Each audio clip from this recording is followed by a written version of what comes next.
الحمد لله رب العالمين الرحمن الرحيم مالك يوم الدين اياك نعبد واياك نستعين اهدنا الصراط المستقيم صراط الذين انعمت عليهم غير المغضوب عليهم ولا الضالين.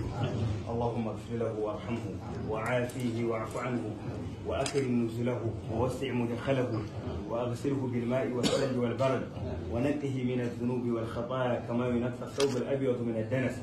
اللهم اجعل قبره روضة من رياض الجنة.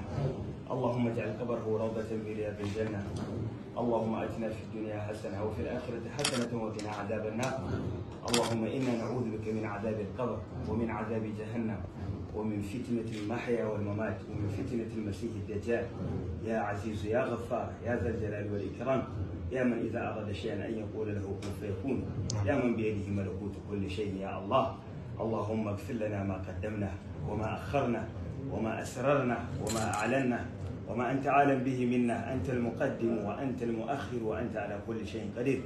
يا الله muna roƙonka da sunanka mai girma Allah ka gafarta masa, Allah ya kyautata ƙarshensa, Allah ya ji kansa da rahama, Allah ya sa yana aljanna. mu ma in tamu ta zo Allah ya sa mu cika da imani. mai girma gwamna Allah ya baka haƙuri, Allah ya baka haƙuri, Allah ya baka ladan da ake badawa idan an jarabu bawa, Allah ya sa shi a aljanna. mai girma gwamnan Jigawa da iyo tattaki don wannan ta'aziyya Allah ya saka masa da alkhairi.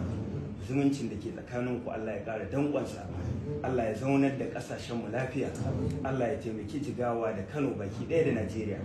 ya Ubangiji muna roƙonka alfarmar wannan wata da ya gabata na Ramadan, ibadun da muka yi ya Ubangiji Allah ka karɓa mana, Allah ya sa mu cika da imani, Allah ya yafe mana kurakuranmu. wannan amana da take gare ku Allah ya dafa muku, Allah ya sa ku gama lafiya, Allah ya shiga cikin al'amarinku, Allah kada ya kyale ku da dabarar ku, Allah ya sa ku gama lafiya. Allahumma salli ala Muhammad wa ala ali Muhammad كما صليت على إبراهيم وعلى آل إبراهيم بالعالمين إنك حميد مجيد.